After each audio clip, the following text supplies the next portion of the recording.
तो सांग मैंने आज टी आम दूर को आसचु माने कटक चौद्वार बाबा वैद्येश्वर पीठ कति तो चलते मंदिर भितर जा। चौद्वार सहरर चारिबाटिया अंचल अवस्थित वैद्येश्वर महादेव मंदिर एक प्रसिद्ध शैवपीठ। लोक कथा अनुसार राजा विराट तांको राज्यर चारिपाखरे शिवंकर 8टी मंदिर प्रतिष्ठा करथिले। वैद्येश्वर मंदिरटी एही 8टी शिवपीठ मध्यरु अन्यतम। स्थानीय मान्यता एवं पौराणिक कथा अनुसार महाभारत जुगरे चौद्वार अंचल मत्स्य देशर अंश थिला।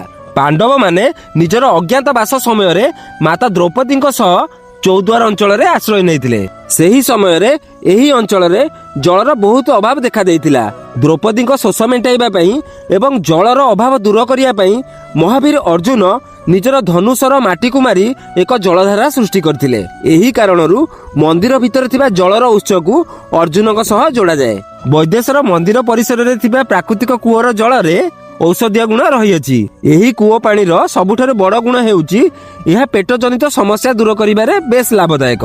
यही कूअरु सबुबेले प्राकृतिक भावे पानी झरी थाए। भक्त मानक विश्वास जे यह प्रभु वैद्येश्वर आशीर्वाद प्राप्त एक अमृत कुंड। बहु दूर दूर भक्त माने यही पवित्र स्थान को आसी प्रभु को दर्शन करने सहित यही कूअरे थिबा जल को साथी रे नहीं जाती।